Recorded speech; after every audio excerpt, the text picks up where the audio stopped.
Bonjour à tous et bienvenue pour cette nouvelle vidéo de Trader 0 à Trader Pro, les 21 étapes pour devenir un trader professionnel. Alors on commence avec un rapide rappel des avertissements liés au risque de trading. Le Forex et les CFD sont des instruments financiers présentant des risques élevés qui peuvent entraîner des pertes supérieures à votre investissement initial. Cette présentation et la vidéo qui l'accompagne sont uniquement destinées à des fins d'information et d'éducation. Je me présente, Jérémy Delsol, analyste de marché pour Admiral Markets et trader pour compte propre. Alors on va commencer la partie D, intitulée Connaissez votre système, c'est le 10e jour, donc la 10e vidéo, et cette vidéo donc s'intitule Bougies et tendances. On va donc voir trois parties dans cette vidéo, les bougies et modèles de bougies. On verra ensuite le momentum et les étapes de correction avant de finir sur les tendances et les ranges. Pour retrouver plus de vidéos et de contenus, je vous invite à nous rejoindre sur notre chaîne YouTube dont vous avez le lien juste ici. Alors, le mouvement des prix expliqué.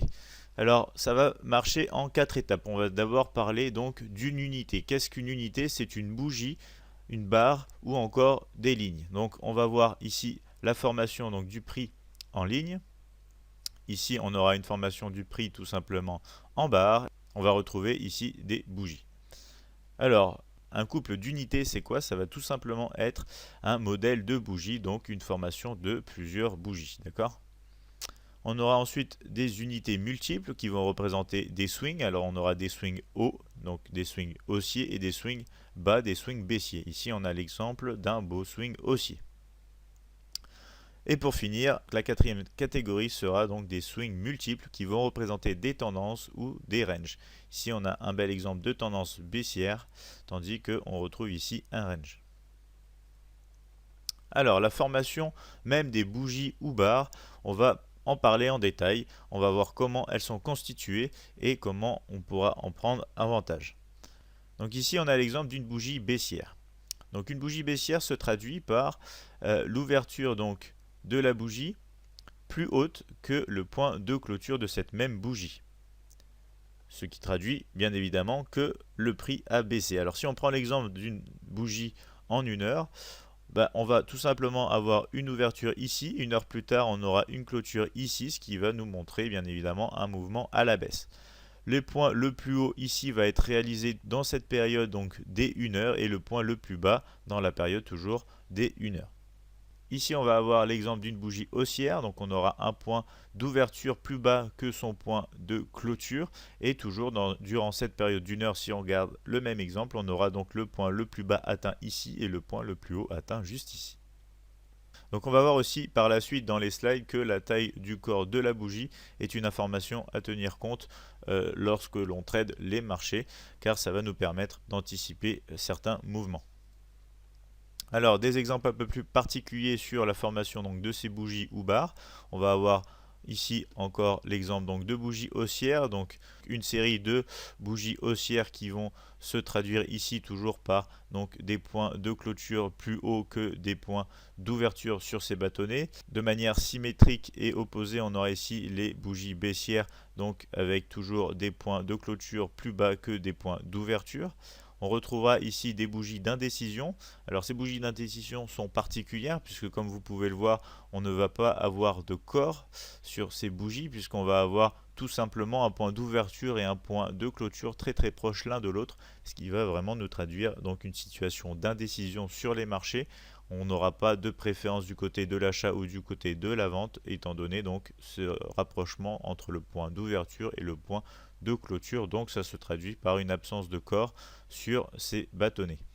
On va voir ensuite ici donc la formation de petites bougies avec deux petites bougies ici haussières, tandis que on aura par exemple sur l'exemple ici une grande bougie baissière.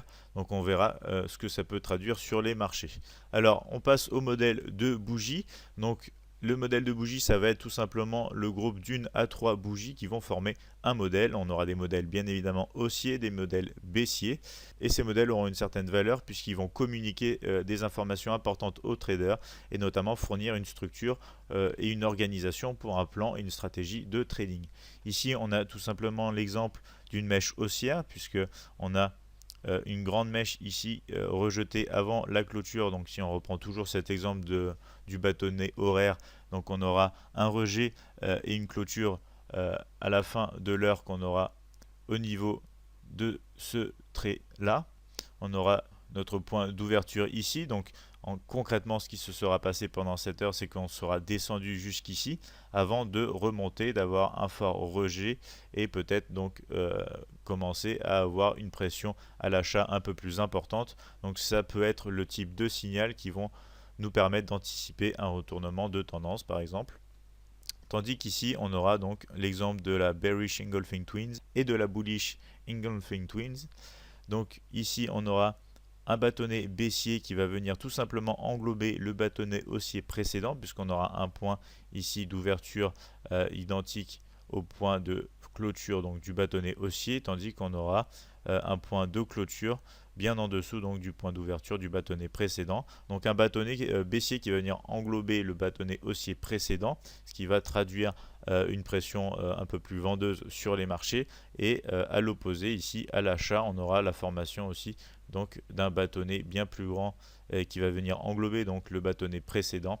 Donc à l'achat, ce qui pourrait traduire bien évidemment le retour des acheteurs sur le marché. Alors on va parler des swings un peu plus en détail. Alors les swings, ils ont tout simplement deux options en ce qui concerne le mouvement. Une option directionnelle avec la hausse ou la baisse et une option d'évolution latérale.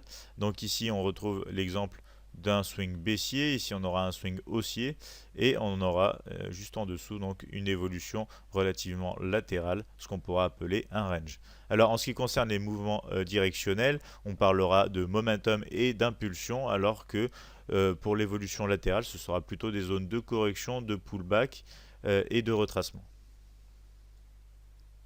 Alors le momentum et l'impulsion, on va voir ici donc sur l'exemple un peu plus en détail, qu'est-ce qui va caractériser donc des swings baissiers, des swings haussiers.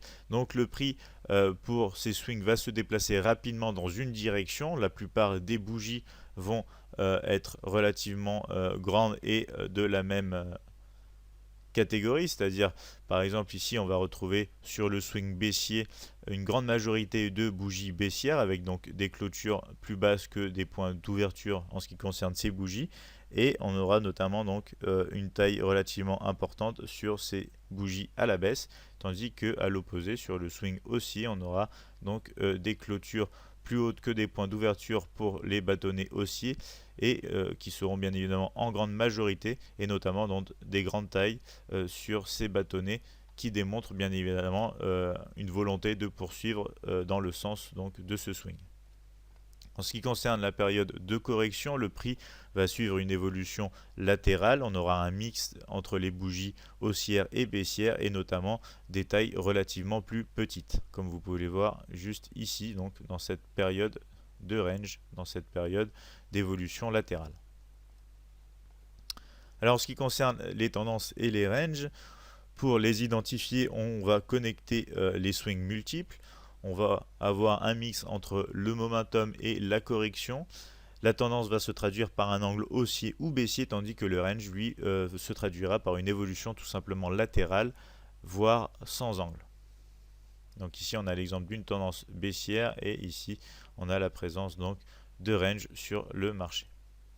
Alors, les tendances haussières ou baissières, les tendances haussières, on aura des impulsions à la hausse, traduit ici par donc ces flèches bleues, tandis qu'on aura des retracements baissiers, donc traduits par des flèches rouges que vous voyez ici. Donc comme vous pouvez le voir, on retrace donc la tendance en reliant donc les points des swings multiples pour déterminer donc une tendance haussière. On aura une grande majorité d'impulsions à la hausse avec plusieurs petits retracements qui seront toujours d'amplitude inférieure, en règle générale du moins.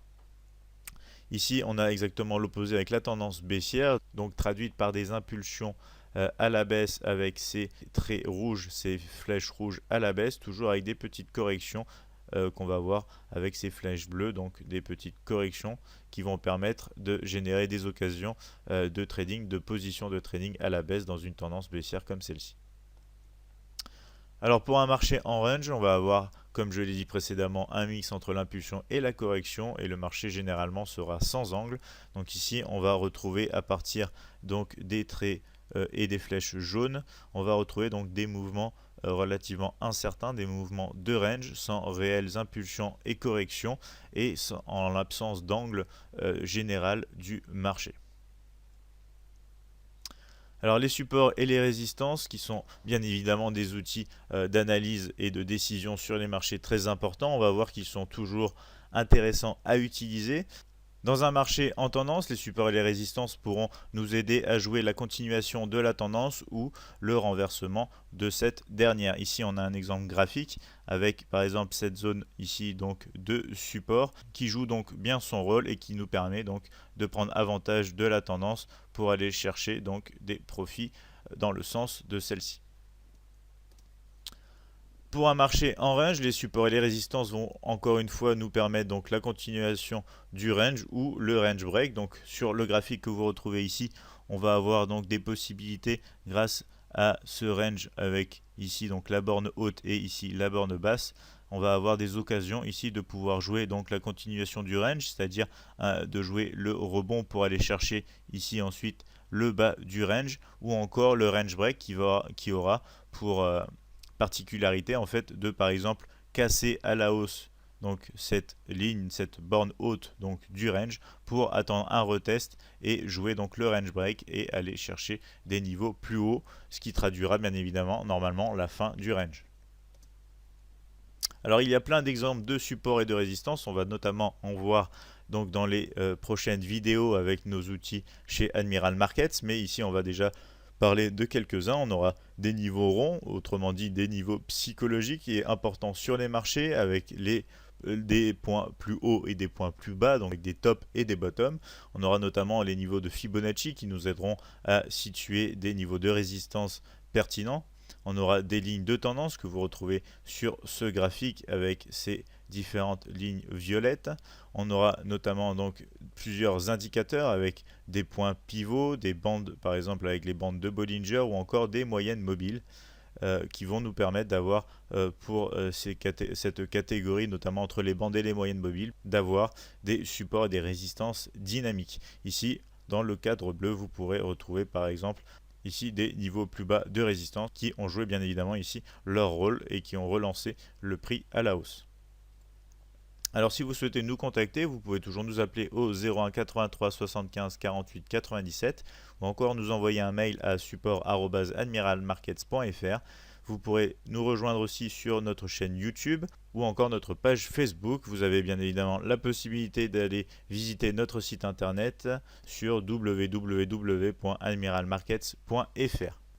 Nous arrivons donc à la fin de cette 10e vidéo de la série de Trader 0 à Trader Pro, les 21 étapes pour devenir un trader professionnel.